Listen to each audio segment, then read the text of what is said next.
课程开始之前呢，先给大家去说一下这个咱们就是各种各样的粘钻胶，我就只列举几类，然后根据你们自己手里的来判断啊。首先第一种是大力胶系列，大力胶它属于一个什么啊？它属于一个就是果冻状的，它就是果冻状的。就这种，它不会去淌胶，就跟有点果冻状似的，取出来之后一坨胶放到夹面上，就是放上去了。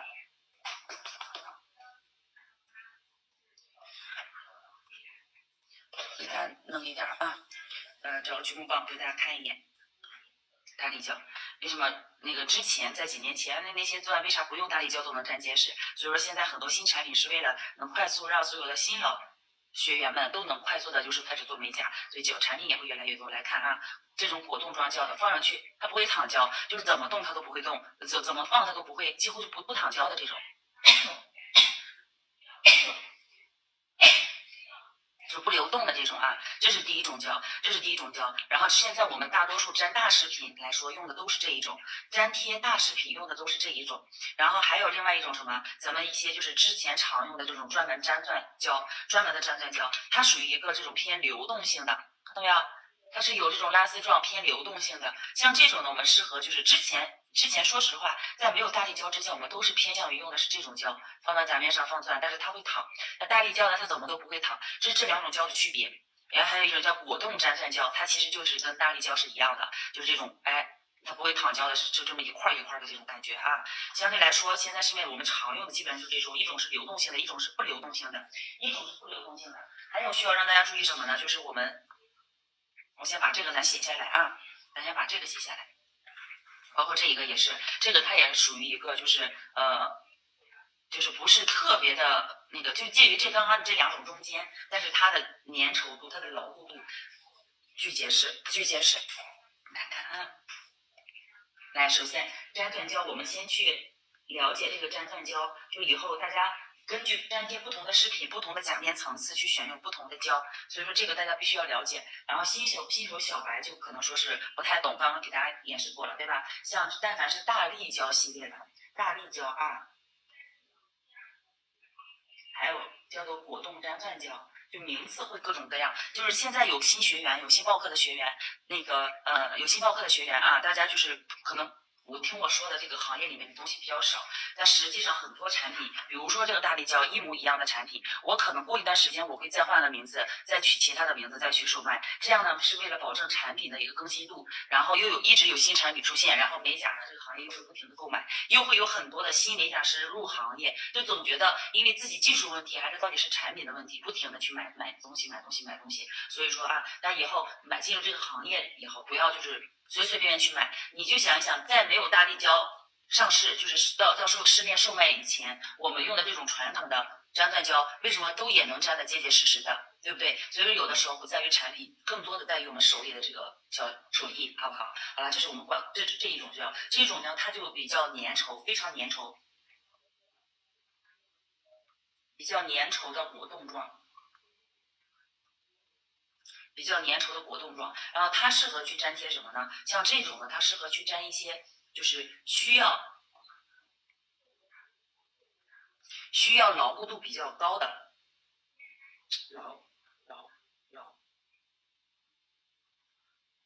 牢固度高。一个是这个，比如说我们需要粘大钻啊，就牢固度高。另外就是一些大钻、大型的饰品，然后球形钻。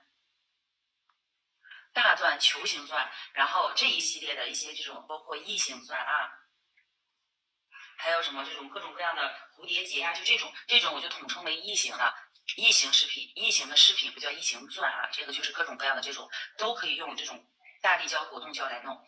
是不是不一样？对，一样的，只不过名字不一样。我这边划了一个分号嘛，就是大力胶，也叫果冻胶，就是这种。只要你们发现它的质地是比较偏向于这种果冻状，就知道哦，它的牢固度一定是最高的。因为我之前给大家讲过，看胶呢就是看它的粘稠度，粘稠度越高的这种胶，它的硬度同样也是越高的。粘稠度越高，硬度也是越高的。但是硬度越高，它的韧性有可能会很好，有可能如果一般的胶比较劣质的胶，硬度就会很差，或者韧性就会很差，就是很容易脆弱，比较干脆的裂断。就像大家用的镀锌封层也好，钢化封层也好，如果你买的那种它的防滑程度什么等等，都可能都特别的好，一敲就嘎嘣脆，但是那种就相对来说韧性就会比较差，好吧？韧性就会比较差，你们就容易出现那种裂纹呀或者等等，跟那个有点关系啊。这是这种。第二种呢，就相对来说就是比较稀一点的粘酸胶，比较稀一点的粘酸胶。像这种普通的不带这种什么，除了大力胶以外，除了大力胶以外的，它上面只是写着粘钻胶，只是写着粘钻胶，包括这个写的，你看造型粘钻胶、造型粘钻胶，还有什么塑形的，还有是这种模型粘钻胶，这种呢，相对它的粘稠度也是比较高的。然后对于一些普通的粘钻胶，需要大家去看啊，它的质地是比较稀的。但是它再稀，它也不会那么的稀，它只是说在粘钻胶里面相比较而言，它是属于一个比较稀的状态。像这种呢，适合粘什么？粘一些小铆钉，铆钉，铆怎么写？铆钉啊，这个就是一点点小饰品。还有平底钻，大家可以先提前写一下啊。还有一些平底钻，然后这些当然了，像这种的平底钻也可以，就各种各样的它都能做，只不过它取胶量的多与少需要我们自己去控制。然后有时候这种小钻为什么我不写在这儿，不用果冻胶？因为果冻胶它太粘稠了，你就是拿拉线笔取了胶之后放在夹面上，你取走它有可能带的不多，但是像这种直接点上去就能用，所以说这种更适合去粘一些这种小饰品、小铆钉系列的啊，小铆钉系列的。还有这个，还有一种粘钻胶是什么的呢？它是带着一个免洗字样的。免洗粘钻，免洗的粘钻胶，比如说咱的大力胶，比如说，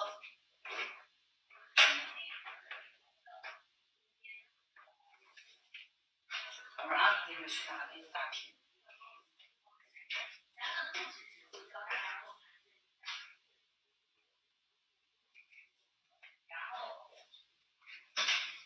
来看免洗类的，还有咱们的这个大力胶啊，有的大力胶这个要分，有的大力胶它虽然是果冻状，但是它不是免洗的，但是有的胶虽然它没有显示，但是它是免洗的。免洗的是什么意思？就是这个胶在粘完饰品之后，它是不需要再封层的，是比较光滑的，看到没有？像这种免洗封层，它可以用来粘钻，这个呢。免洗粘钻胶，看到没有？免洗粘钻胶，而且是加稠的，上面牢固度也是比较高的。那么像这种免洗类的，平常多用于什么地方呢？一个是满甲的钻，做满甲钻可以用它，因为贴好钻之后，我们如果单独再去把钻中间小细缝再去单独封层不好封，所以直接用这种免洗类的涂上胶，放上钻，照完灯之后，它那个胶表面就是光滑的，也没有那种发粘的程度，只需要再包边就可以了。这个咱明天会讲啊，明天会讲。还有一种是什么？比如说我们的伞，就是这种碎钻类。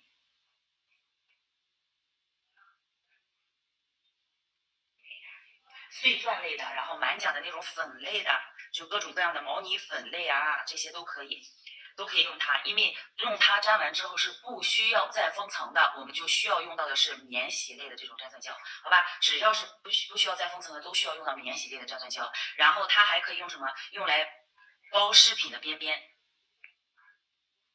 包括还有咱们这种这叫填缝胶，填缝胶它也是一个免洗类，因为我们需要把饰品周围去填上缝，去填补空隙之后，不需要再封层，对吧？所以用到的都是免洗类的啊，这都是一样免洗类的粘钻胶。然后相对来说，免洗类粘钻胶硬度哪个硬度最大？大力胶硬度是最大的，我再跟大家说一下，大力胶硬度是最大的，好吧？然后粘钻胶中等，然后这种免洗类的是一般，只能说这俩是差不多，这两个是差不多的，没有说是特别吃饭，但凡是粘钻类的，它硬度都可以，它的结实程度都是可以的，好吧？这是我们这几类胶，有没有不懂的，或者你们手里有什么胶不知道，然后告诉我，需要给大家说一下。如果没有的话，咱就往下过了啊，因为这是我们首先认识咱们的这些粘钻胶类，然后接下来我们在用的时候，是不是就知道哦，我要粘大钻，我就直接用大力胶来粘，对吧？我用大力胶来粘，然后如果说粘小钻、粘平底钻、粘一丢丢的小钻，一点点，你比如说，像什么样的啊？比如说就这个吧，就这么一点点，底下你可以用什么钻去放，用什么胶去放，就知道一圈我涂的时候可以用什么胶。像这种一圈的，我们用什么？你用大力胶也是可以的，但是像这种用大力胶的话，你画的时候那个胶会不匀，因为它是果冻状的，流动性也会差，流动性会差。想要做纹理状肯定是不太行，所以说我们这种可以用咱们的。就是粘稠一点的胶啊，就是稍微流动性强一点、流动性快一点的这种胶。来，我们开始去做粘贴，开始上手。然后今天主要是做一些小视频铆钉类。首先是先给大家说一些这个异形钻啊，异形饰品吧，别写异形钻，不是这个。异形的饰品，异形饰品我们去对应着去找，应该用什么？用大力胶或者果冻胶。同样啊，给大家有一个这个胶，这个胶它虽然是偏向于果冻状跟流动性这个偏细一点，中间那种没有特别稠也没有特别细的这种，但是它的抓力是非常非常强的。就是比如说，我们待会儿会给大家去说，异形钻里面有一些金属类，还有一些就是塑料类，还有咱们的这个玻璃。玻璃的明天再去讲，玻璃的明天的这种饰品居多。咱今天主要就是讲金属类和饰品类啊，就是塑料类的这种两种不同的方式。因为像金属类，跟大家说一下，什么叫金属类？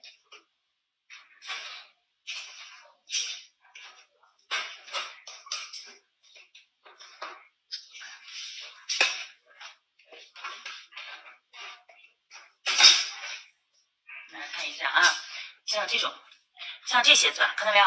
咱叫它叫做合金钻，有合金钻，合金钻它也分好与坏，也有好坏。你们会发现有的钻它特别容易氧化发黄，但是有的钻就不会，它的那个金泽度是比较高的。所以大家在买钻的时候，你们有的时候会看直播，看什么哗给你们一堆9块9一大包，但是那种钻一定要包起来，它很容易被氧化。但是好的钻一个可能需要2、3块钱、3、4块钱，甚至到10块钱。但是这些钻呢，它相对来说持久度贴在手上是不容易被氧化的。所以大家在这个行业里面一定要切记，不是看起来长得一模一样的，它就是品质是一模一样啊，不是说这些，咱着重说的是这些。来看各种各样的像这种钻啊，我们都可以用大力胶去粘异形钻的粘贴方式，好吧？这个是一个这种乒乓的这种当当当当的，各种各样的钻，然后还有这种小蝴蝶结，对不对？底下是平底的，但是它一般钻是有弧度，我们是直接可以贴在手上的，是直接这么去贴上去的啊，像这种。还有稍微来说大一点的，但玻璃钻像这种平底钻还有尖底钻的，咱改天再说。今天主要是给大家去讲这些，好吧？然后我随便拿几个，你们要看什么样子的，给你们做。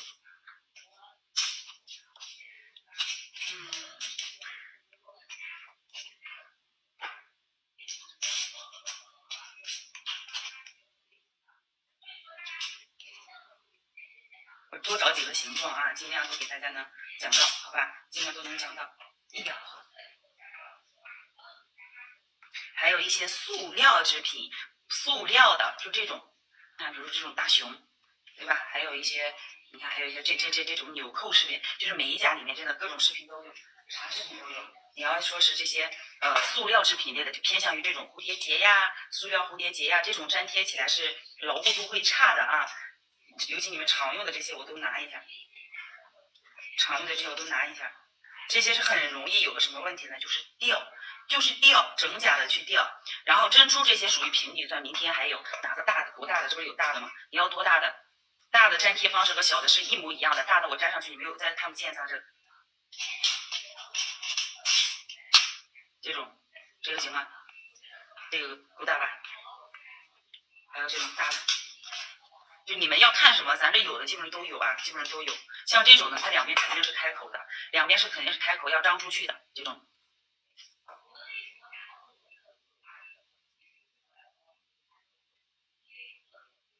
这个一样呀，这就是小饰品，跟这种会有点类似，你看就差不多嘛，这个都一样。咱钻肯定没有一模一样的啊，但是我尽量的就是去找着这些视频去给大家去做，好吧？咱先以前2类说过的为，先说这些异形钻，说完异形钻之后，咱再说其他一样的来，好，都给大家说到。铆钉系列，你说的那贴铆钉系列的，咱再待会儿去说，比如说那种线条类的怎么去贴，像你那种的啊，怎么去粘贴会比较好。来，我们拿一个指甲，拿甲面，然后随便去打个底色，或者说你们在透明甲片上去练习，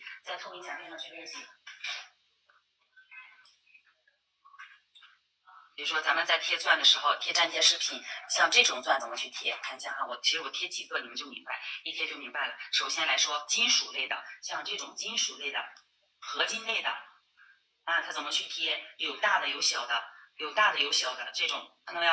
有大有小，各种各样，我也就是花样，咱就不说多的啊，不说多的，但主要就是这几种。首先从大的来说，其实这种最简单，比较简单，因为如果你是在甲面上涂胶也好，直接放上去，这是一种，对吧？直接放上去，这是一种。你也可以怎么样，在这个里面，你比如说我们拿到钻之后，先观察它里面，它其实钻都是有一点这种倾斜凹面的，为了就是跟甲面去贴合，因为有弧度嘛，对不对？所以这里面我们可以怎么样去咱家这个大力胶，去大力胶。直接怎么样呢？也就是甲面我们在刻模完，就是涂完颜色之后，涂完色胶之后，不需要擦甲面，也不需要封层，直接在这上面去粘贴，可以吗？可以。那我待会儿再跟你们说，如果在封层之后贴是怎么去操作啊？比如这个先放这儿，咱就先拿这种常用的来说，甲面擦干净或者有浮胶的情况下，咱就不要动了，就是可以在色胶之后。这俩都是一样，可以在色胶或者款式之后直接去操作，也可以在封层后操作。封层后操作的它的步骤会不一样，这两个做法会一样，只不过用的胶是不一样的，做法是一样的，胶用的是不一样的。大家来看啊，先是在色胶或者款式之后操作怎么粘贴，比如像这种钻，因为它奇形怪状，横竖不好定，你要不然呢，我们就拿咱们的拉线笔或者什么，直接把胶涂到它的背面上，看到没有？可以直接涂到背面上。因为如果你在甲面上团上一个球，当你压的时候，这些缝缝里面会不会溢出胶来，就不好看，对不对？想让这个钻在饰品在甲面上看起来更漂亮一点，那么我们可以把这些饰品这种异形奇形怪状的啊，可以在反面去涂胶，不用涂的太满，因为整个钻它不可能全部贴合，就只要把中间2/3的位置给它做牢固就可以了。然后来，我们再去往指甲上去放饰品。你看到没有？就是因为它的弧度没有那么大，你就算全部涂满，它也不一定那个胶会用得上。所以说，大家在放上这种胶之后，用大力胶放好了，它几乎是不会再动的，但是如果里面有出现的这些溢胶的情况，我们可以拿咱们的拉线笔，用拉线笔，不要直接就这样去照灯了。拉线笔把里面的胶咱给它稍微往外过一过，看到没有？就是别让它看起来中间那么的突兀。那肯定做咱就做精致嘛，对不对？做就做精致。然后这些压上去的胶，咱就不要太丑。然后大家在放这种钻的时候，轻轻放上去就可以，不需要特别用力压。以后大家放钻贴饰品啊，你可以轻轻用力让它固定住，但是不要特别用力的去压，因为像很多胶它是靠抓力去把你的钻抓住的。但如果说你们一下子用的特别大力，那么这个钻跟甲面是不是中间保留的这个胶就越来越少了？越来越少，它就容易掉，好吧？尤其是待会儿咱们要讲的塑料这种饰品类的，看。这种放上去照灯就可以了。照完灯之后，边缘的地方我们再去拿咱们的什么胶？如果你用大力胶，你的大力胶还行，流动性你自己觉得能控制好，那就用你的大力胶去用拉线笔，蘸着这个边缘的地方，我去给它包好。照灯之后操作啊，去包边，就是饰品都要去包边，把它的边缘的地方都给它包住。去给它包住，但当然了，如果你的钻相对来你的胶比较结实的情况下，有的时候不包边都很结实，好吧？这么去贴啊，这是第一种，像这种比较奇形怪状的饰品，第一种粘贴方法就是异形钻第一种粘贴方法，大家能看明白吧？比如像这个，咱应该刚刚是有看，比如像这个上面粘上去，直接放上去。打板的话无所谓，在真人手上必须要讲究的是它的牢固度，好吧？打板的话，你用什么钻，你就轻轻放上去，你照灯它都能牢固，因为它不需要日常的摩擦呀等等这些啊。这是咱们的第一种，这种钻。来，我们擦一下胶，你看甲面上这些胶，对吧？然后来，在第二种方式，如果遇到这些异形钻，我们怎么去粘贴？这个呢也是一样，这种呢底下就相对于来说没有那种镂空的洞，没有镂空的洞的情况下，就是一整个平面，我们就可以拿咱们的这个我用的是掘木棒啊，你们根据自己的情况去定就好，看看它中间大概有多少。饰品就要上封层了，待会儿再说啊，我会统一把这些粘贴方式讲完，咱再说封层的问题，去统一去讲解，稍微等一下啊。直接把我们要贴的这个胶，看取一个胶珠，看到没有？放到甲面上，不要说就只是平平的刷一层，胶量一定要厚一点，尤其这种钻比较大，金属相对来说比较大的，你要贴的位置是什么样，你涂胶的位置大概就是什么样。比如说我要这个饰品稍微倾斜一点好，我涂好这个胶之后，需要它胶量稍微大一点，然后放上去。放的时候呢，不要特别的用力去压，然后稍微轻轻用点劲儿，能把这个给它包住就可以，给它包住。这个不大好看啊，但是我是着重讲几个比较典型的这种例子给大家，你们到时候自己去决定。好，放上去之后不要太用力去压，去照灯，先压。跟刚才一样，我刚开始说过嘛，这些合金饰品呢分品质的好与坏，但是像这种的话，看到没有？像这种比较漂亮的钻，还有刚刚咱们用的这种钻，就是这一种饰品，是不是不需要封层的？只要它是这种组合类的，我们是不需要封层，因为你一封层，它上面的这种本身的质感就不在了，而且上面的小钻也不够亮，感觉就不对了，里面也会存胶。所以像这种饰品，我们一般来说都要买稍微好一点的，只要是不封层的这种饰品，我们都买好一点的，需要封层的无所谓，就是必须得给它包起来的无所谓，好不好？这是这个啊。根据不同的饰品，我们来看是不是需要去封层，什么样的饰品需要封层？你看这些钻，其实我有区分啊，这些偏10加钻，然后这些钻相对来说它品质比较好，你就算不包它也不氧化，那种这种就不用包。但如果说有的一些品质确实一般般，你们买的这种2块钱买好几百的那种啊，这种合金饰品一定是要给它包进去。这种是单独的铆钉系列，待会儿咱按铆钉系列的讲法再给你们去讲。但是现在要说的是这种花样的合金饰品，咱就需要注意了，来看像这种是吧？是不是上面有很多这种钻啊？然后这种饰品有的两端是这种翘角的，不要这么放上去，因为这种很容易去刮头发，一刮头发或者刮点什么东西就容易掉落。所以遇到这种情况下啊，我们贴好照好灯之后取胶，取了胶之后呢，把这个翘起的地方咱尽量去贴。然后老师说我用那个填缝胶行吗？不行，填缝胶它是稀的。我说过这种钻它容易掉的情况下，一定要用粘稠一点的胶。为什么？因为它的硬度要大，粘性要强。所以说我们要先用这种大力胶，哎，把这种带角的地方给它填上，能看清吗？带这种角的地方给它填上。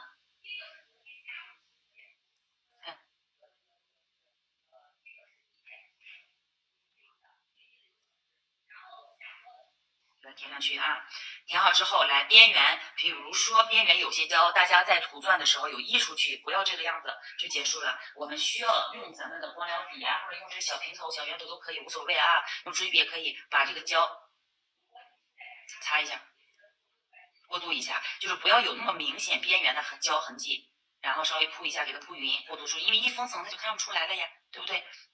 哎。好，只要你感觉这个钻尖尖的地方咱都给它封层到位了，没有问题了，我们再次去照灯，啊，这个样子能保证你的钻是比较结实的。照灯之后，如果说这个包边结束，好，照完灯就可以了，我们就可以接下来去封层。这也就是说，在贴这种大钻之后，这种组合钻啊，也叫组合钻、异形钻，反正各种各样名字也都有。去照灯的时候，我们要封层，我们是要封层的，也就是说照灯60秒之后，这些胶都比较干透了，我们这个时候来封层。封层怎么封？看一下，要避开这些饰品，但是边缘的地方，这种有核心的地方，银色的你可以稍微包一下边，然后下面呢，我们直接封层就可以了。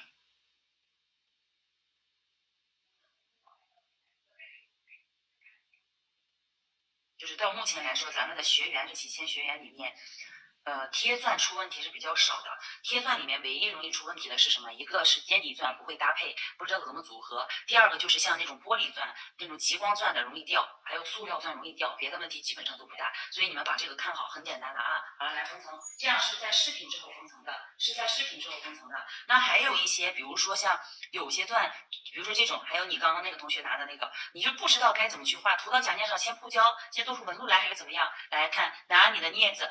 一般有一些这种环状类的饰品不好去取胶的时候，不知道该怎么做的时候，我们可以这样，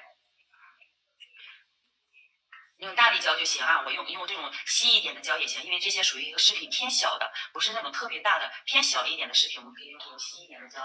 怎么去贴呢？也是，假如说现在还是色胶之后，没有封层，没有其他，我们取这个钻就这么拿着来看，就这么拿着，然后在胶里面就这么一定捏紧啊。平着放下去，把这些钻的底部沾满胶，看到没有？把底部沾满胶取上来，然后放到甲面上去。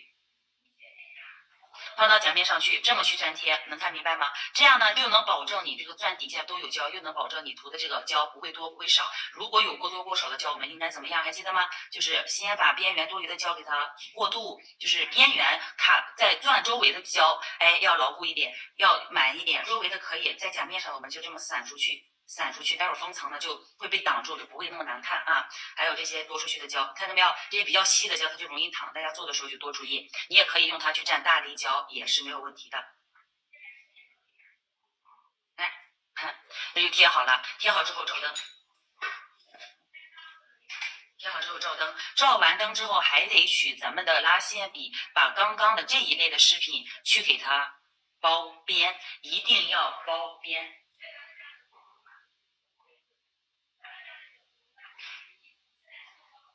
好了，我大概照几秒，然后照灯多久，我待会儿给大家写一下啊，统一写一下。然后里面里里外外，你看到没有？虽然它粘上去，但是难免会有一点小空隙，那么我们一定要去做检查。做好之后一定要检查有没有漏胶的地方，没有涂到的地方。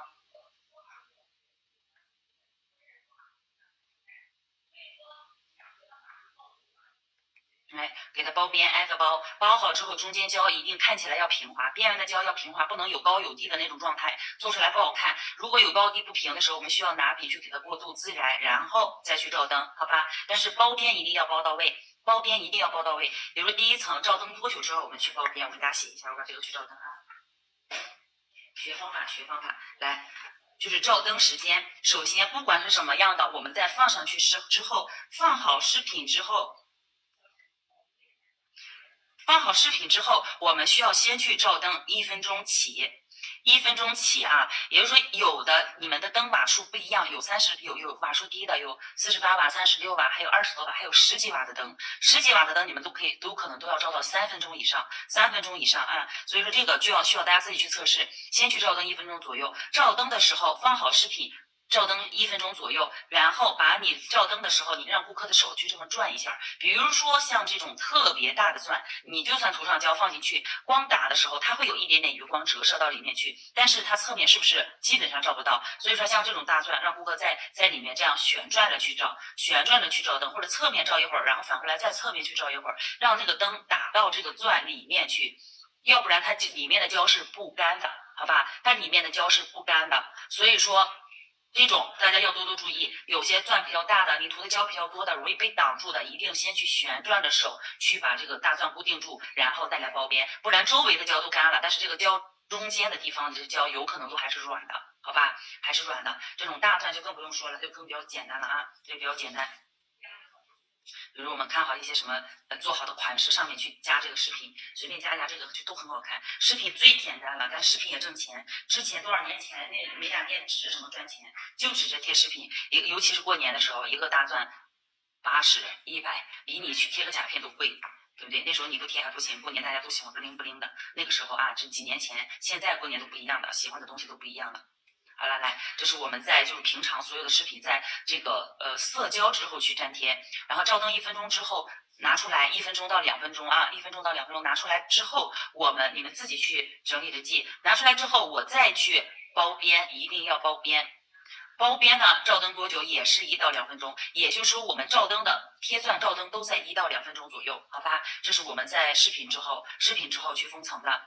然后第二种方式是在封层之后去贴，比如说这个已经涂了磨砂封层，我想在磨砂封层之后去贴这个大钻，我怎么去贴这种异形钻啊？第一种方式就是基本上会用水晶粉，用的就很少，我就用咱们这些胶类去说，然后实际上咱还能用水晶粉去粘贴，到时候堆钻的时候会给大家去讲啊。然后这种饰品。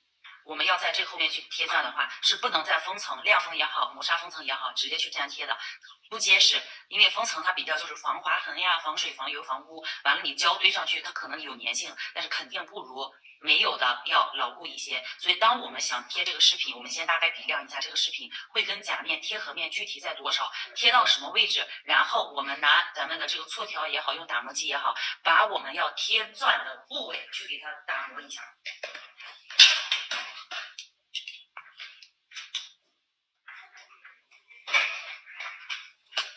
你用这种卸甲的也行，用咱们本甲科目棒也可以。我用一个旧一点的本甲科目棒啊，因为它摸手已经不好使了，都可以。比如说我们要贴到后缘的部分，那么咱们就拿这个把要贴钻的封层给它磨掉。为啥不用搓条呀？你用搓条也可以，但是用打磨机咱们就好控制一些嘛，对不对？不会磨多磨少，或者磨的面也是比较光滑，也不会磨到手，对不对？好了，你看把我们要贴钻的部位。要贴饰品的部位给它刻磨一下，就是把封层给磨掉。磨掉之后，所有的封层后的操作都是一样啊，但是用的胶是不一样的。如果说是像这种比较大的钻，想要结实，宝子们，如果你想要你贴的这个大钻更结实，特别不容易掉，因为刻磨完的甲面它是相当于什么？咱们打磨完的指甲，你直接用封层用胶是不牢固的，所以最好的方式就是你们把这个地方，我去涂一点底胶，看到没有？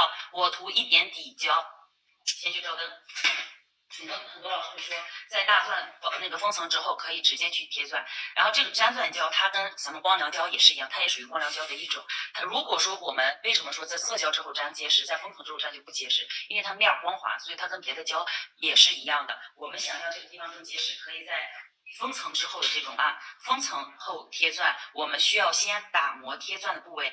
然后今天的这个课程不知道大家能理解多少，能听懂的就告诉我啊，听不懂的你们也跟我说，然后让我看多少人现在在这儿。在封层之后，先去打磨要贴钻的部位，然后最好是上底胶。你们自己可以去测试一下，不上底胶牢不牢固你的那个胶，上底胶又牢不牢固啊？先上底胶，上完底胶之后开始贴钻，贴钻怎么去贴，就跟这个是一样的，贴钻的步骤就跟这个是一样的了，只不过封层之后贴这种大钻有额外的这么一个步骤。我们如果说来，因为大钻嘛，用到的就是咱大力胶，对不对？取胶。然后你的钻多大，你可以把胶铺在甲面上，你也可以把胶铺到后面。你看中间有个洞，咱直接就拿胶先把这个洞给填上，对不对？可以填上。填上之后，因为这个洞里面是必然照不到灯的，大家自己回去这个学会随机应变啊，不一定就是跟我一样的有没不一样的就不会做了。来，把这个洞填上之后，就用粘钻胶先拿去照灯，就把这个钻单独照灯，因为它底下肯定会照不到灯，它肯定里面会干不透，所以你涂上胶也没有用。所以说先把它给填平，填平之后我们来贴钻，啊。这种呢，就是你们看情况，不同的钻有不同的粘贴方式，好吧？照灯多久？照灯30秒到30秒左右，它也比不照灯要强。然后我们可以再去取胶，来沾满下面，它肯定两边会翘起嘛，但是上下不会翘，所以我们竖着给它填补好。或者说你们也可以在指甲上去把这些胶给它铺上去。多来点啊！好了，不要注意取胶量，我可以多，但是不能一胶一的太厉害。但是我又想让这个胶往中间两边去淌一淌，那么我就会多来点胶，把这个饰品放上去，要放反了，没关系啊，知道这个意思。放上去，你看把所有底下都是能盖住的，所以你底下怎么去处理没关系，它都会被盖住。做好之后去照灯，不要忘了这种照灯的时候左右要旋转着去照灯，好吧？要旋转照灯。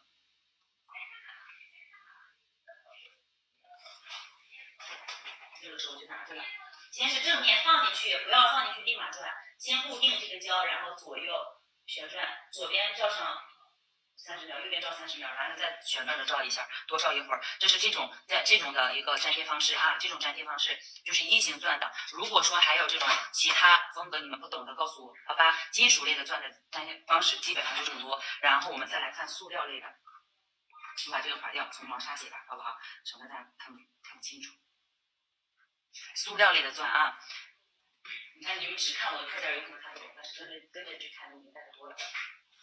好了，这个粘贴之后还记得怎么样吗？要包边的，根据你胶量，你根据漏的洞的大小，你看里面这些洞，该包边还是得包边的，不能不包啊，不包不结实，就得掉。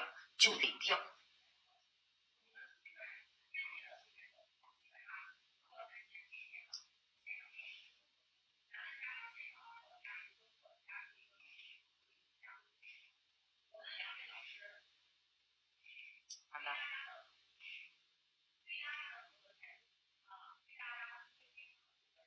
把胶给填进去，根据你情况的多少，填多还是少，有铺出去的胶该擦擦啊，该过渡该擦擦。因为封层之后了，所以边缘的地方我们的胶是不要的，是需要擦掉的。所以大家在对钻填胶的时候，用稀一点的胶去填，它的流动性好就好填一点，好吧？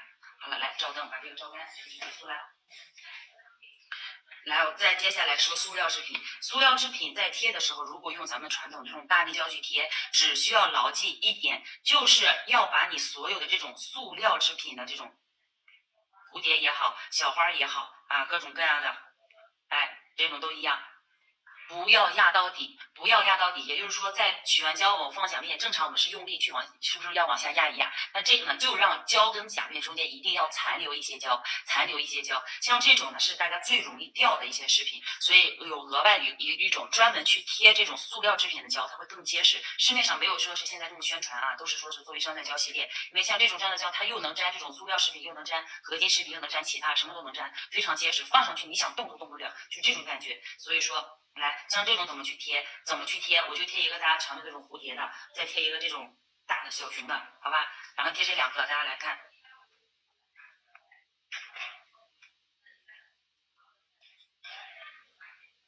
这个就好了啊，这个好了，完了咱们先取下来，这个放上去。那比如说我接下来要贴小熊了，贴小熊的时候，在封层后贴和在色胶后贴，刚刚步骤咱是不是说过了？唯一的区别在哪？还记得吗？就是用胶，一个是用胶，第二个在用胶的时候，你的这个压的力度不要太大。塑料的啊，让假面与饰品中间存留胶。就是饰品和那个假面中间一定要存一点胶啊，存一点胶。来，比如说这个，我们把这个棉片上先擦一下，多一个大力胶。这个胶呢，它的质地是介于，你看啊，它有为什么说它结实？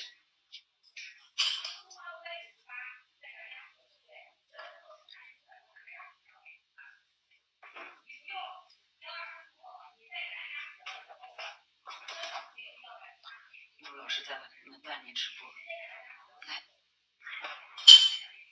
看一下啊，这个胶它的质地，它是属于一个又稠，但是又好像特别跟麦芽糖似的那种感觉，跟麦芽糖是这种感觉。你把蝴蝶打磨了一些，好像牢固很多。对你这个是可以这样的，但是有的可以磨，有的不能磨，有的可以磨，有的不能磨。所以说大家在贴这种饰品的时候，比如说先说这种小的饰品，小饰品我们可以怎么去粘贴镊子，直接像这种胶的话，在封层之后，是不是先要刻磨我们要粘钻的部位？咱先说这个大熊，先把这个。封层之后，咱先打磨一下啊。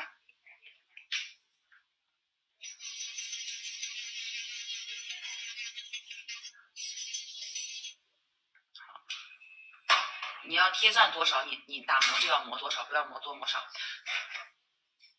打磨完了之后，我们去咱饰品，像这种塑料的胶，它底下因为是真的不好去增加它牢固度，只能通过就是一个是胶，另外一个就是像咱们同学说的，把它的底给打磨一下，会牢固很多。如果不想买新胶，用传统的那个胶，就要注意假面跟这个胶之间保留它一些这个粘饭胶啊，保留一些粘饭胶。麦芽糖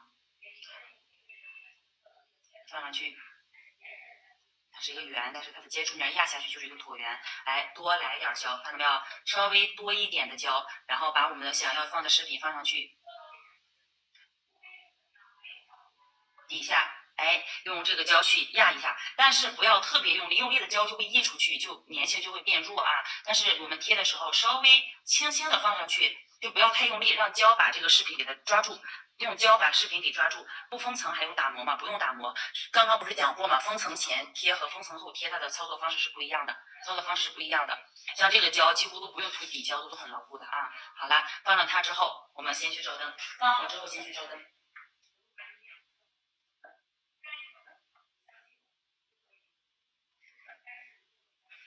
先照一会儿，然后像这种蝴蝶，因为说实话，它这个是那个催促的，是这个词儿吧？突然想不起叫啥。然后像这种贴呢，贴上去它的接触面只有这么一点点，本来塑料的饰品它就更容易掉，完了它接触面又小，所以说像这种你们贴的时候会发现特别容易掉落，对不对？所以说像这种钻，第一种方式就跟咱们说的这个，第二个跟同学说的一样，可以打磨一下你的贴钻部位，就跟那个啥一样，打磨假面一样，把它磨得粗糙一点，不要这么光滑，再去贴就会牢固一些。刚才贴的用什么胶？用的是这个，是专门去找了一个专门就是那个做塑料贴塑料饰品专用的胶，你们也可以用大力胶。用大力胶是怎么样？用大力胶的话，就是要保证假面跟饰品中间存留胶，就是压的时候不要太用力，好不好？老师这种呢可以拿压头发的烫出来，对对对，是的，这个本来就是那么做的。一个是拿那种吹风机加热的，一吹自己就缩小，然后就不够麻烦的，咱愿意自己做就做，又得剪又得弄。之前你们收到的这些，说实话，因为咱这边有美甲店啊，有一段时间这个东西火的时候，我去找老板们，没事就啥呢？他们员工在那吹，你们看到的都是他们自己吹出来的，就是人家得累死，就感觉吹个这个累死。为什么有的东西卖的贵，手工费在里面加在里面呢？好吧，来这个我们可以打磨一下，像这种咱是不用封层的，贴好之后是巨牢固的，它这种真的。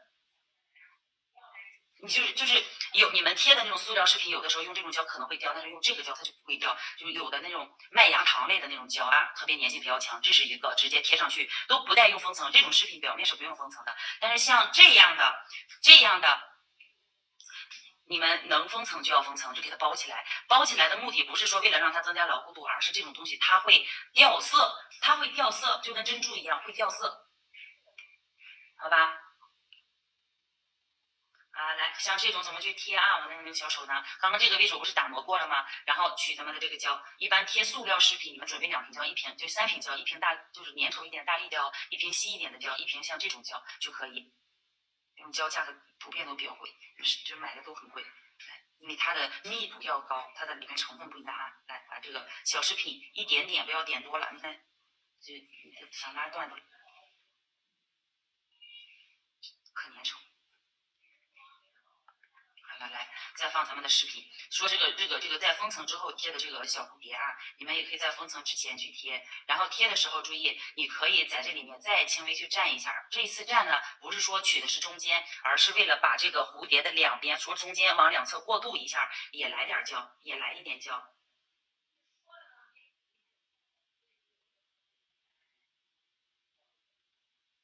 放上去，怎么样？放上去，好了，这个可以当小熊的蝴蝶结啊，也可以放到下面，这个可以组合。突然感觉可以这样。好了，来照灯，放好之后先去照灯，你看它这个翘起的有多大？想让它牢固度，一定得多注意啊！照灯30秒到60秒，照灯1分钟，先给它照干。粘钻可以有的，可以的。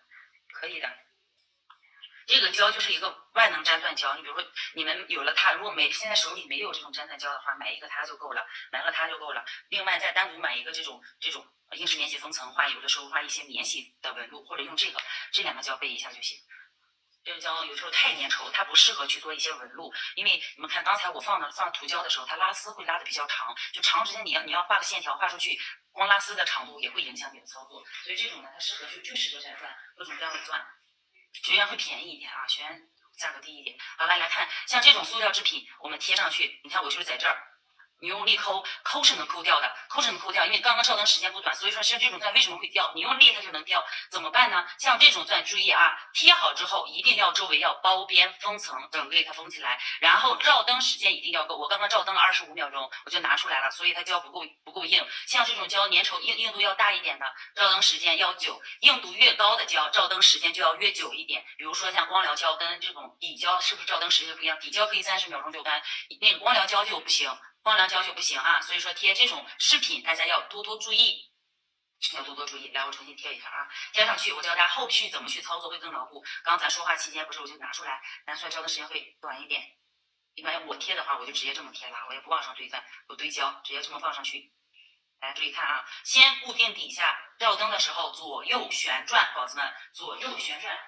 你想想，你用手都能抠下来的情况下，你去用平常不小心碰个桌子碰个啥，它是不是也容易掉？而且贴钻的时候，待会儿给大家说几个注意点，就是除了贴，咱先学会贴，学完会贴之后再说假面的分布和这个组合啊，这是几个。学员照一下，照灯1分钟，照灯时间短了是不行的，但是胶量越大，当然是它的贴合面越大，牢固度也会越高，好不好？牢固度也会越高。尽量增加钻石的贴合面，我就照灯40秒钟，这次就可以。来，再拿咱们的这个拉线笔取这个胶来看啊，来看了同学们，像这种蝴蝶类的，你们肯定会遇到，可能到现在还有这个顾客在选择用这种蝴蝶去贴。你看，就有的时候取胶，你得来回动好几次才能取下来。取好这个胶之后，首先去给它包边，周围的地方我们先这个稍微多一点，增加它的贴合面，给这个蝴蝶抓住。然后这个地方不能胶多，因为胶一多，它看起来会特别的丑。两边我们先给它增加牢固度，增加贴合面，看到没有？两边增加好了之后，慢慢的往中间去过渡。中间怎么去弄呢？同学们注意看了啊，这种蝴蝶饰品，这个意思就是把这个胶从旁边带过来之后，我稍微多一点啊，给大家明显一点。从旁边咱不是这个包边嘛，增加牢固度，带过来到中间的地方，咱直接把一坨胶压到中间的地方。压到中间的地方，中间线毛碍事，看到没有？就是用粘钻胶把中间这个位置给它带起来这个意思。然后这边再连接到这边的包边的胶上去，相当于给它锁住。用胶先把这个饰品给锁住，能明白吧？就有的时候刺儿比较大的这种，然后贴合面又特别小的，就可以用胶把贴合面的地方给它锁住。如果影响到款式的话，咱就不要做了。那如果不影响的话，给它先锁住，锁住之后照灯，锁住之后照灯。一般贴饰品贴这种蝴蝶都是在封层之前操作，因为最终蝴蝶是要整个封层的，所以说在蝴蝶这种就是在封层之前操作，好吧？封层，我就少照一会儿灯，咱快速学。你们知道照灯时间是固定在1分钟到2分钟，好吧？来，整甲去封层。假如说没有大熊没有这个大熊头，只有直接的蝴蝶结啊蝴蝶，我们就先把甲面去涂上去，先把甲面涂上。甲面涂上之后，来把蝴蝶整个一定要封一下，一定要封，没有商量的余地，好吧？这是必须要封上去的。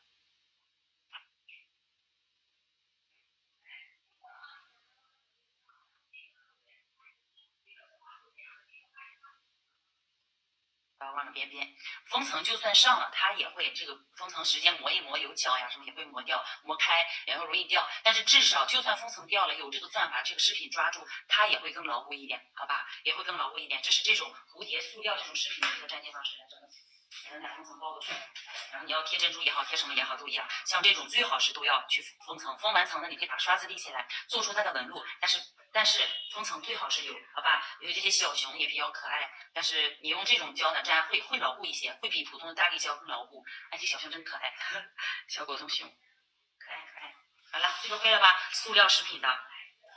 然后你像还有什么啊？还有再接下说了一些碎碎的，比如说这种，比如说像这种大块的，还有什么大块的贝壳，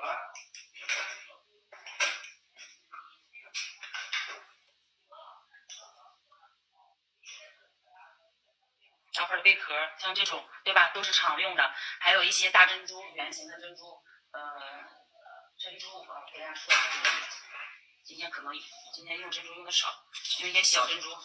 咱就不说大珍珠了，小饰品啊，小饰品这就是粘贴方式。还有什么咱们的链条，铆钉系列链条，待会儿铆钉和链条一块讲啊，铆钉和链条一块讲。好了，这个有了吧？有了吧？这些视频就不用说了啊，都一样，大家看一下。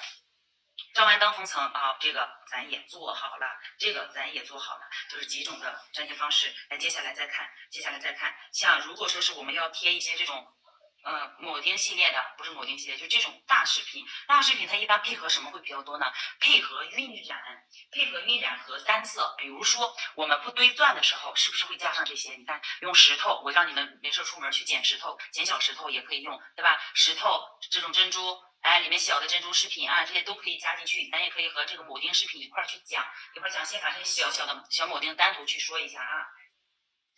来，这个还有这些，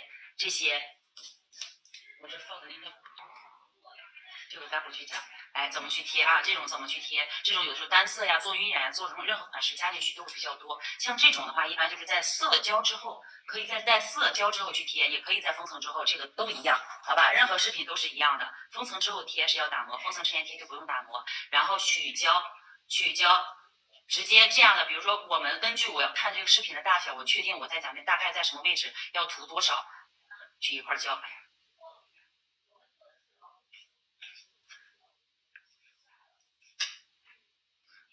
放到表面，大概这个部位吧。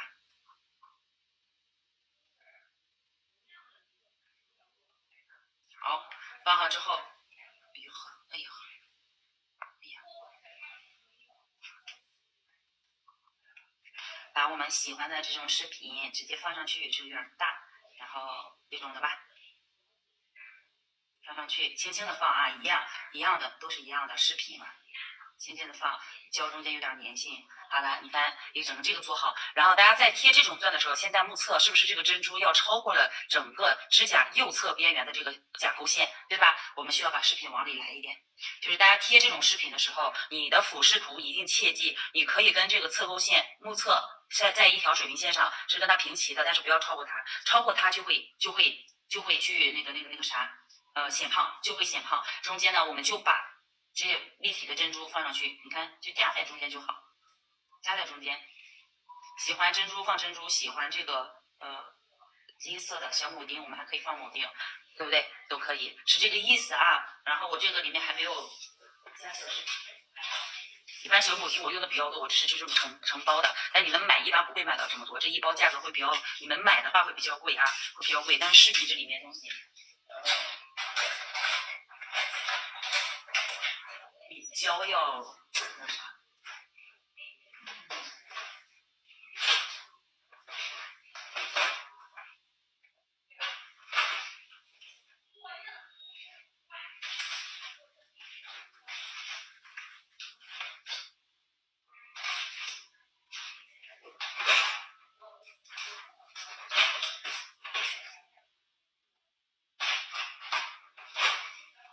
这种吧，就是我想找一些小铆钉往那一套，上哪儿？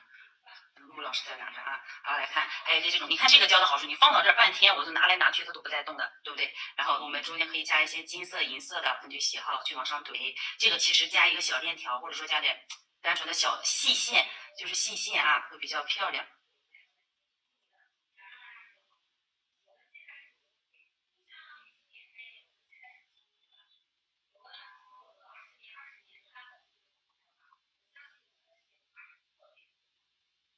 来放上去，下面可以拉一些那种这种铆钉线，其实这个应该搭配铆钉线的，我没有，因为待会儿要给你们去讲，我就没拿。然后铆钉呢，比如说这种小棍棍儿，对不对？也就可以放到下面了。这么一加，是不是感觉立马就偏日式了？偏日式，对不对？就比较简单。还有刚刚那个同学的那个视频，可以像这样，看到没有？我直接拿一个卷胶放上去，哎，放上去就完成了。来照灯。这个胶比较结实啊，薄薄一层，不是薄，就是只要贴能贴上去，它就比较牢固，比较牢固。饰品有特别多，我要是讲的话，咱得讲一个月都讲不完，饰品太多了。但是你们我给大家分几个大类，大饰品、小饰品，像这种碎钻的啊，用胶都可以做，封层前、封层后操作，它的组合，然后颜色搭配，我给你们说到，剩下的大家自由发挥就可以，好吧？没有说我必须所有模式、所有这种饰品都得教给你们，没必要，没必要。好了，来看这个，如果在封层之后粘，我们是不是就可以用咱们的这种溜缝笔，用溜缝笔啊，它因为它是这种针管类的，我们就挤胶，因为它也是一个免洗的粘钻胶，它要比平常那些胶会硬度大一点，然后我们就可以用它去包边。就有些这种勾勾角角不好包的时候，我们就可以拿这种填缝笔，前面尖嘴儿，想给它包边包一下。要说你说光贴个钻，咱得买这么多胶。美甲这个行业，它是不是个大坑？这些东西买一次用很久啊，也是好也是坏。好了，你看整个包一圈，牢牢固固的，照灯。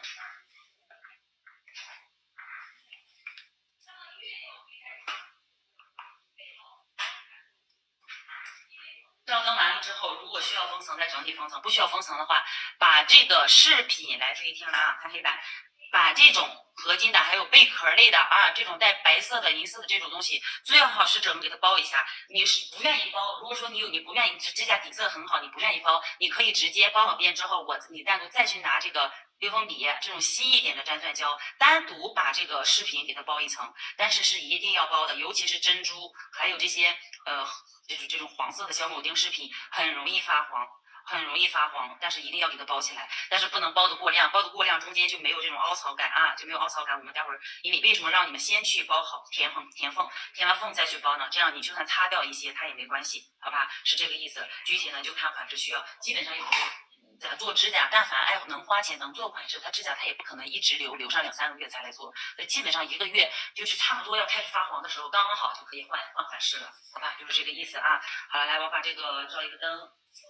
这个说实话就有点多了啊。最终来给大家再说一下这个铆钉系列，这些都没有问题了吧？这些都没有问题了吧？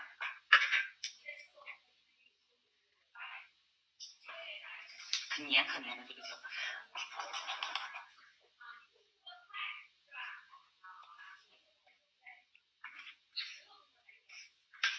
铆钉刚刚说的是这些小碎钻，对不对？碎的，或者说这种比较简单一点的，大家有没有问题？有没有问题？有没有问题？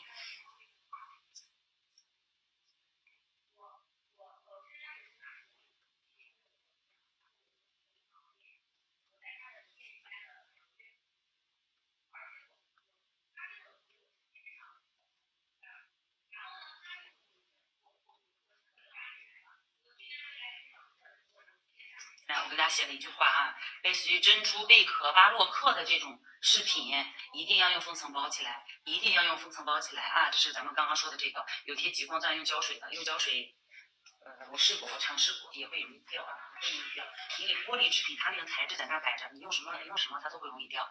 如果说用胶水，这么多美甲师，他早就测试出来了，极光钻都火了，得至少1年以上了吧，得2年了吧，早就测试出来了啊，它不会等到现在才会有。好吧，来像这种巴洛克系列的，就这么去粘贴。然后接下来来看极光钻，用胶水，异形极光钻用台湾胶水打磨嘛。那个我不建议，说实话我真不建议。要是能结实的话，肯定会结实。然后那是一个平底钻的粘贴方式，明天我会教。用台湾胶水怎么粘钻，明天我会教给你们。但是针对的是有底的钻。然后是平底钻，你要是说今天咱们说的这些各种异形钻啊，各式各样的，你用胶水粘，指定粘不结实。不管是在哪一层，好吧，所以我今天连说我也不说，明天我会给你们去讲。咱明天课程不是说这种平底钻粘贴方式吗？小钻、大钻，然后我会教给你们，好吧？异形的钻。来，咱最后再说一些咱们的小铆钉系列，啊，铆钉，还有咱们的链条，铆钉和链条这2个饰品是极易氧化发黑的。它特别容易氧化发黑，所以说这2种呢，我们是必然要用封层包起来，是必须要包起来的，没有商量的余地，好吧？必须要包，除非你买那种这叫什么施加钻，或者是各种各样的，他们比较材质极其好的，一个小小的铆钉都要到3两3、4块钱的那种，那还好一点。但是咱们常用的这些啊，特别容易氧化发黑，必须要包起来，好吧？必须要包起来。来，怎么去贴？比如说我们要贴这种类型的。看到没有？像这种的怎么去贴？就比较多的这种小铆钉怎么贴？我就用一个链条，再用一个铆钉去来给大家去演示一下啊。咱面假设说，这个咱就是铆钉配合链条一块儿去操作，铆钉配合链条，这个是封层过后的。如果不封层，或者说假设现在它是在我涂了一层加固胶之后啊，还没有封层的时候，现在是这个状态，我要去贴饰品。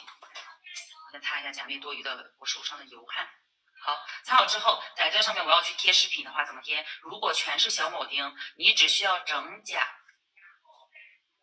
小铆钉，就是比如说小的这种东西，看到没有？像这种的话，只需要整甲，只要有胶它都能粘，不管什么胶它都能粘。能了解我意思吗？但是需要你们之后把它给做牢固。这些属于大铆钉系列的啊，这属于大铆钉系列。来，咱直接组合一个这个饰品，大家看一眼。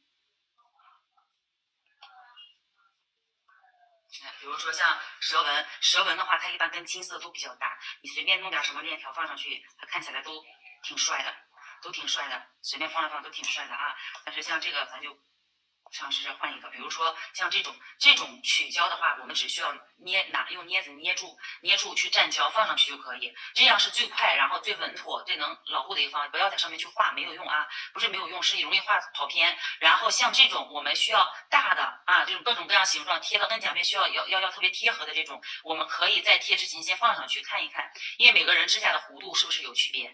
如果说感觉不服帖，像这种视频我们是可以去给它捏的，是可以捏的。比如这个小爱心，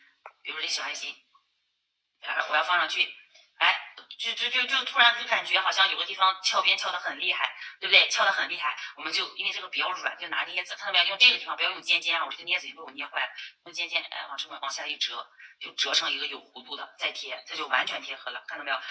这种视频很好操作，没有什么太大难度啊。比如说这个跟它也可以一个反差的。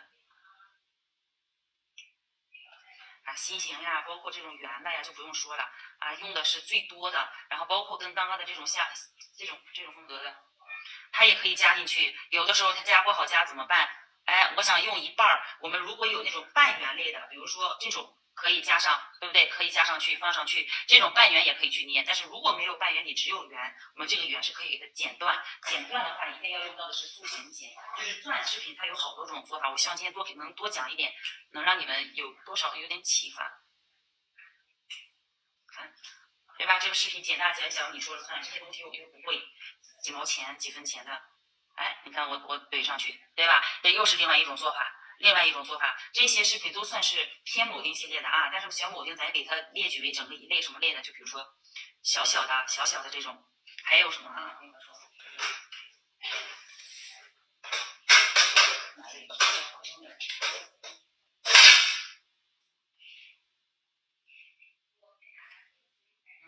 还有一些碎的呢。哦，在这儿，是找不着。看，就这些。这些也是这些铆钉啊，这是正儿八经的铆钉，只不过我呢直接用这种小饰品统称为铆钉了，但是这是正儿八经的铆钉，好吧？像这种小饰品的粘贴方式，来看，是不是今天咱是桌面富丽堂皇的？假面第一种方式，我把这个先拿走一遍。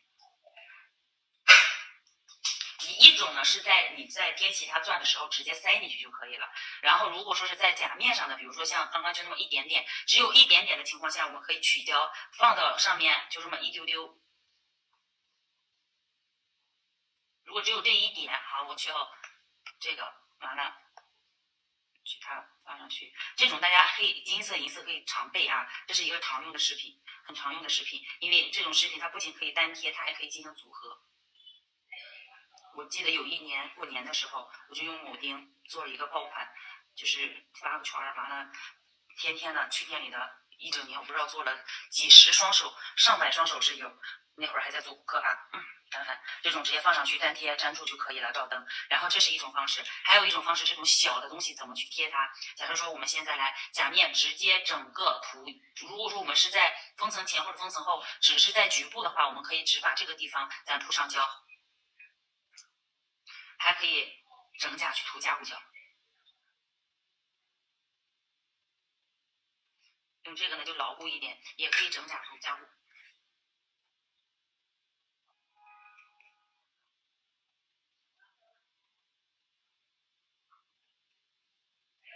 这个放上，然后哎放上金色的那个，金色小点点。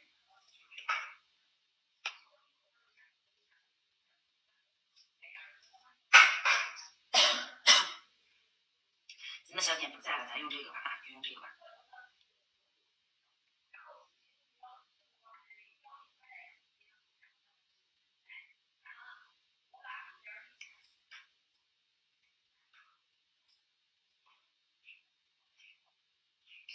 取这种钻的有时候不好取，我们可以去买这种点钻笔，买那个透明的就行，买透明的，然后直接拿起来放到这上面去啊，可以这么去放，看到没有？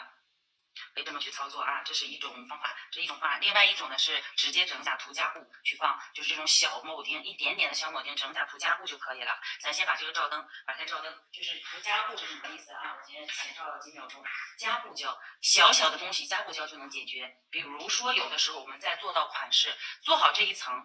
正好我用加固胶来找平，我又需要去贴一个小饰品的时候，就跟刚刚这个我转印完了，涂了一层加固胶，对吧？涂了一层加固胶的时候，那个时候先不要照灯，涂完加固胶直接把我们的这个小铆钉放上去一块去照灯，它就能做牢固，不需要做的那个单独去贴怎么样啊，直接放进去就能变牢固，好吧？这是这个的粘贴方式。还有咱们的链条也是一样，铆钉这些很简单，它没有什么太大难度。链条的粘贴就更好玩了，我们只需要拿拉线笔。然后来把我们要贴链条的部位给它涂上胶，胶量稍微大一点，稍微多一点，但是不要溢的太多啊，适量。取链条，链条的话，我们用这个，大概去量一下位置，量好了之后，宁愿稍微长一点，别短了。量好了位置来给它剪断。用的不要用，你有个废的死皮剪也行，用咱们的那个卸钻钳就可以啊。来，就拿这个饰品，先不要让它晃了，先不要晃了。包括链条它也分好与坏啊，就卡着这个边边，我们直接给它整个铺过去。看到没有？铺的时候把后缘的地方给它做平，比如说你看后缘整好了，前缘凹出去，哎，往下拽一拽，这就展现了这个胶的魔性了啊。接下来你想动的时候都动不了了，只要放好了，想动就动不了。哎，你看我铺上去，然后前缘的地方先不要管，先去照灯，照完灯之后再把多余的剪掉，再稍微去打磨一下，链条。你看我现在我就算去死，它也能动，但是我要再弄啥的话，这个粘性很强，它就不好去调整，所以基本上链条固定好了位置。这就可以，然后记得链条之后尽量能封层就封。如果你的链条品质好，同样也是可以不用封，但是尽量能封就封啊。这种东西容易氧化，氧化完就可臭了，好不好？然后这边其实想要单独再做一个稍微贴大一点的饰品，这个款式就可以小蛇纹来先做个灯。啊，这些你们看看哪里看不明白，告诉我，速速的告诉我。我这里有好多各种各样的，市面上都没上或者说比较火的一些饰品，你看像这种饰品都可以直接贴到甲面上的，这种组合类，对吧？就这种，反正各式各样吧，就是你只要饰品多了，你只要能学会贴，啥都往上去研究，怎么去搭配款式。比如说你看到这个，你第一眼你想到了什么色系，就去做个什么色系的款式，直接做出来。比如这个它适合于什么色系，你就往什么色系上走。大家不要反复去买过多的饰品，买的多了你自己也记不住。我有好多饰品，哎，这是啥时候买的？这是啥时候买的？当时觉得真好看，我一定要买。买回去我肯定能用得上，结果放那儿就堆灰了。为啥？饰品1、2、1、2、3、4、5，1、2、3、4、5、6、7、8，一个8层，一个6层，一个8层，一个6层。全是食品，可劲儿的用吧，能用到我发誓，我感觉都用不完，是这个意思啊。好了，像这种，好吧，大家看还有什么问题？你们应该现在都差不多懂了我也就不再多说。再有不懂的告诉我，再有不懂的话告诉我，咱们来一块研究研究应该怎么去往上加啊。这个旁边适合做一个大，你看我用这个小蝎纸似的放到这儿，它也不难看，是不是？然后各种各样风格不同，做出来的款式效果会略微有区别。看懂吧？大家能咋样？能搞懂多少？这个封层就可以了，都没有问题吗？没有问题，咱今天课程就到这儿啊，大家可以尝试一下，拿你手里的钻去试试。不对，不能到这儿，咱还有一个什么，就是这个我给大家写一下，单独画线，或者用加固胶就可以去粘贴。但是色胶和底胶是不行的啊，用加固胶或者流平胶这些系列硬度比较高一点的胶是可以的。然后这里面我要给大家说一个搭配问题，像你比如说我们做的这个一个，我们在搭配的时候要看，首先看的第一个点是什么？看的是色系。比如说我整个指甲做的是一个就是偏冷色系的饰品，冷色系的颜色，冷色系指的是什么？蓝色。还有那个紫色系列，对吧？完了，你看像这个是蓝色、紫色等等的，还有我们要去贴饰品的时候，你就不能贴的过于金或者过于暖，那么它的对比太强烈，可以吗？可以，但是整体如果一旦弄不好，就很容易出错。要保险起见啊，跟整个色系去关注一下，然后跟这个色系，也就是咱们的颜色搭配。第二个就是风格。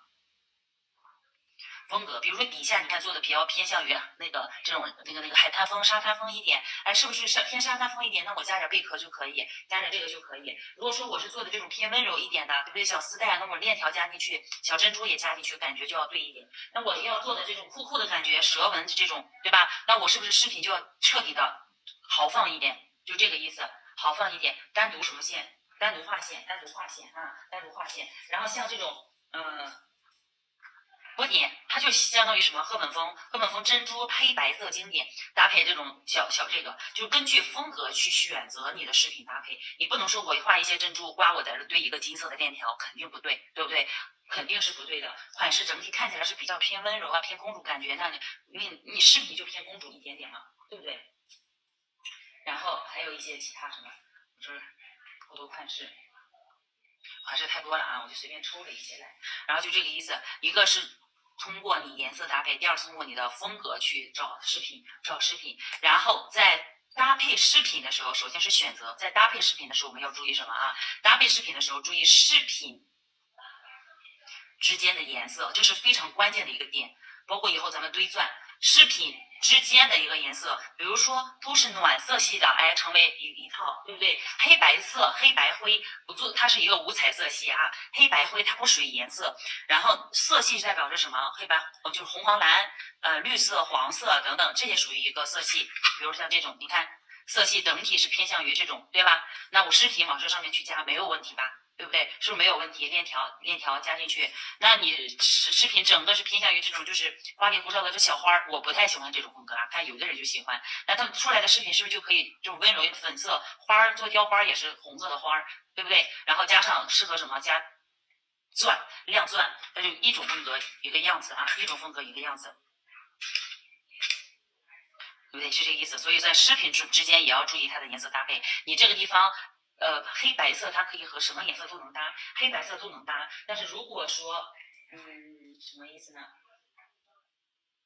比如说这个，我放钻的时候，黄色跟白色可以吗？可以，白色跟什么颜色都能搭。贝壳几乎只要风格对了，它也是可以任用的。包括巴洛克，它也可以任用，它可以温柔，它可以酷的，它也可以甜美，也可以辣妹风，它是很百搭的一个款。然后像这种贝壳这种呢，如果你这里面突然加一个蓝色的，可以吗？也可以。但你突然加上一个，特别亮眼的一个荧光色，是不是感觉就不对？所以要注意钻饰品之间的颜色搭配，要注意整个款式色系的搭配，也要注意你现在做的风格。不知道怎么做的时候就看风格，这个风格是偏温柔甜美一点的，直接往上怼珍珠就好，珍珠是绝对能用的，然后如果说是你做的是偏向于酷一点的链条，还有咱们的铆钉是肯定能用上的，链条铆钉也是肯定能用上的。